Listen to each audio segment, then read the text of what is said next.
किसी ने बड़े कमाल की बात कही है कि इंसान की समझ बस इतनी सी है कि उसे जानवर बोलो तो नाराज हो जाता है और शेर बोलो तो खुश हो जाता है, जबकि शेर भी एक जानवर ही है।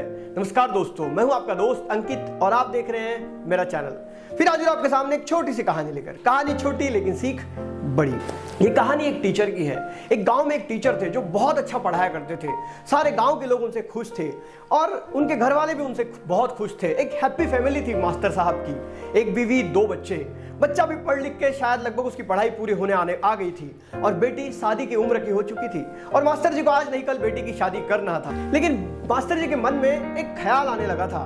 उन्हें लगने लगा था कि मेरी फैमिली मेरे कारण ही खुश है। अगर मैं मेरी फैमिली को छोड़कर चला गया तो मेरी फैमिली बर्बाद हो जाएगी, दुखी हो जाएंगी। और इस बात का अहंकार उन्हें धीरे धीरे होने लगा था। उन्हें यह भी लगने लगा था कि गांव में मैं बहुत अच्छा काम कर रहा हूं, सारे गांव के लोग मेरे कारण ही खुश हैं। अगर मैं इस गांव से चले गया तो लोग दुखी हो जाएंगे। और यह अहंकार उनके मन में घुसने लगा था। कभी कभी वो बैठकर सोचा करते थे कि मेरे मन में जो यह अहंकार, जो घमंड आ रहा है, ये गलत है, लेकिन वो अपने आप को बदल नहीं पा रहे थे। एक बार उस गांव में एक महात्मा जी आए, उन्होंने अपना आश्रम लगाया। इस आश्रम में ये मास्टर साहब भी वहां प्रवचन सुनने के लिए पहुंच गए और उस दिन महात्मा जी का टॉपिक अहंकार था। मास्टर जी बता रहे थे कि इस दुनिया में कोई भी चीज रुकी हुई नहीं है। हर इंसान का वक्त बदलता है, हर इंसान की पहचान बदलती है और आज अगर कोई आदमी किसी के काम आ रहा है तो उसके जाने से भी कोई फर्क नहीं पड़ने वाला है, क्योंकि इसका स्थान कोई और ले लेगा। इसलिए जिंदगी में कभी घमंड नहीं करना चाहिए, क्योंकि जो भी है वो आज है, कल नहीं है।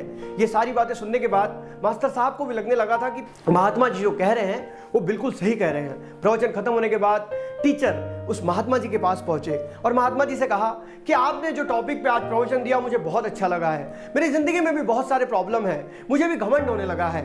तो महात्मा जी ने कहा, क्या घमंड होने लगा है? तो मास्टर जी ने कहा कि मुझे लगता है कि मेरी फैमिली जो हैप्पी है वो मेरे कारण है, ये गांव जो हैप्पी है वो मेरे कारण है। इस प्रकार का घमंड मेरे दिल में और मेरे दिमाग में जगह बना रहा है। तब महात्मा जी कहते हैं इसका एक सिंपल सा सॉल्यूशन है। तुम एक काम करो, तुम 2 साल के लिए यहां से नौकरी छोड़कर शहर चले जाओ, शहर में कोई तो भी नौकरी ढूंढ के वहीं काम करने लगो। तो मास्टर जी कहते हैं उसके बाद मेरी फैमिली का क्या होगा? तो महात्मा जी कहते हैं मैं सब कुछ संभाल लूंगा, तुम निश्चिंत रहो।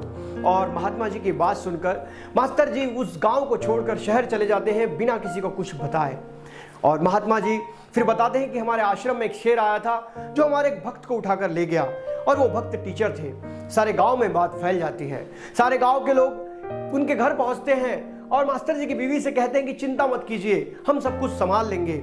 और पैसा इकट्ठा कर उस मास्टर जी की बेटी की शादी करवा देते हैं। साथ में उनका जो बेटा होता है उसकी पढ़ाई पूरी हो गई रहती है तो सेठ जी उसे अपने यहाँ काम पे रख लेते हैं और वो एग्जाम की तैयारी कर सरकारी नौकरी पर लग जाता है और लगभग सारी चीजें सेट हो जाती है और मास्टर जी की फैमिली आराम से जीवन जीते रहती है।